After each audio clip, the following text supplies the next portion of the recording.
Exercice 14. Eh bien, calculer le centre de gravité du domaine suivant. Le domaine CD, c'est l'ensemble de x, y dans R2, tel que le y compris entre valeur absolue de x et radicale 1 moins x2. Donc, il faut tracer tout d'abord le domaine. Si on vérifie bien les deux inégalités, eh bien, y tout d'abord, c'est plus grand que valeur absolue de x, c'est-à-dire x compris entre moins y, et dans ce cas, y plus grand que x et y plus grand que moins x aussi.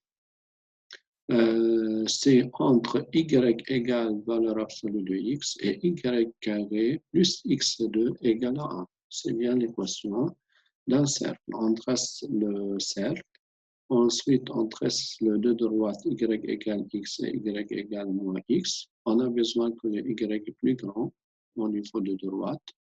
Et le point aussi, il faut que ce soit dans le cercle centré en 0, 0 et des rayons 1. Voilà, c'est la partie achevée qui représente le domaine D. Donc, si on regarde bien, donc le domaine c'est bien symétrique par rapport à y', Donc, premièrement, on peut remarquer que il n'y a que le y de g, y de g, puisque le point, le centre de gravité, ça va être sur l'axe x', y', c'est-à-dire x de g, ce qui est égal à 0. Il reste à calculer y de g, mais y de g, la formule, c'est 1 sur masse intégrale y de x de y sur le domaine D. Avec masse, je sais que c'est l'intégrale sur le domaine D, dx, dy. Alors, dans ce cas, il faut essayer de varier le variable ou bien d'utiliser un changement de variable.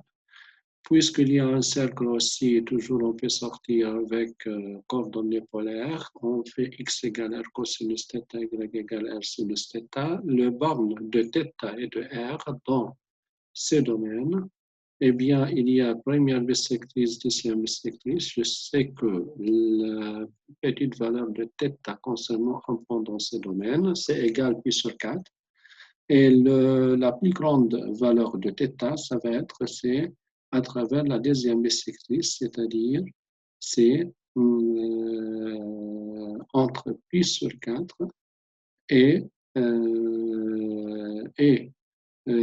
pi entre pi sur 4 et 3 pi sur 4. Donc ici, il y a 3 pi sur 4, donc c'est pas pi sur 2. OK, donc c'est pi sur 4, pi sur 2 et 3 pi sur 4 qui est là.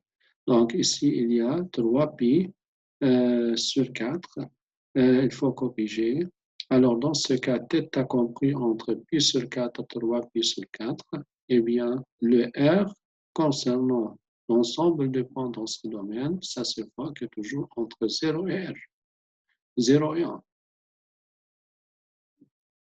Alors dans ce cas, dans le calcul, ça va être simple puisqu'on a la variable de R et θ compris entre deux valeurs réelles. Jacobien, c'est bien R.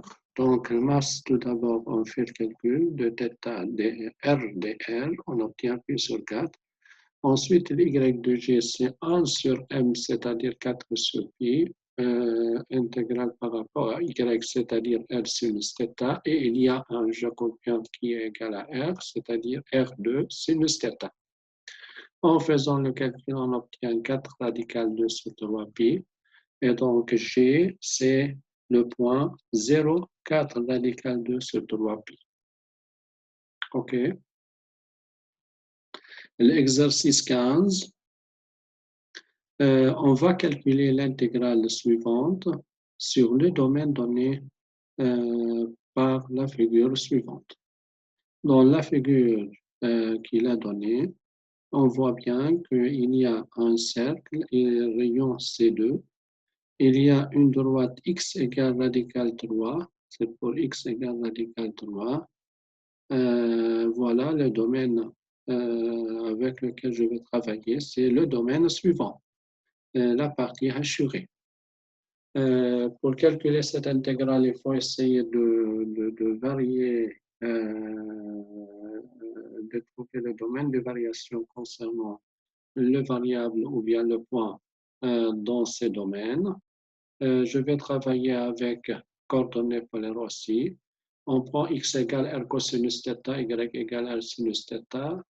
Si on va varier, on va vérifier le borne de variables r et θ, eh bien, on voit bien que pour le point qui sont dans ces domaines, la plus petite valeur de θ, c'est 0. Alors, la plus grande valeur de θ, c'est lorsque le point il est là. C'est le point d'intersection du cercle avec la droite x égale radical 3. Alors, pour cette valeur, c'est voilà θ. Donc, à quoi égale la valeur de θ ici?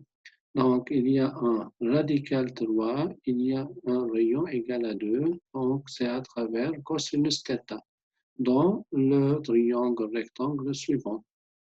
OK? C'est cosinus θ? C'est radical 3 divisé par 2. OK? Alors, dans ce cas, cosinus θ égale radical 3 sur 2. θ, c'est bien pi sur 6 égale à 30. Voilà, donc la plus petite valeur, c'est θ égale 0. La plus grande valeur, c'est pi sur 6. Concernant le R, donc le R, ça commence par quelle courbe? Par la droite x égale radical 3 et va terminer sur le cercle, c'est-à-dire lorsque le R, pour tous les points qui sont sur le cercle, égale à 2, c'est-à-dire R égale 2. Pour le x égale radical 3 en coordonnées polaires, c'est R cosinus θ égale radical 3. Et donc, le R, c'est radical 3 sur cosinus θ. Voilà le borne de variables R et θ. Pour calculer le U dans ce cas, ici, ça va être simple, puisqu'il faut remplacer le terme.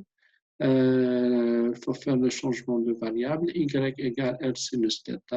Radical R2 x2 plus y2, c'est bien R2, donc c'est R.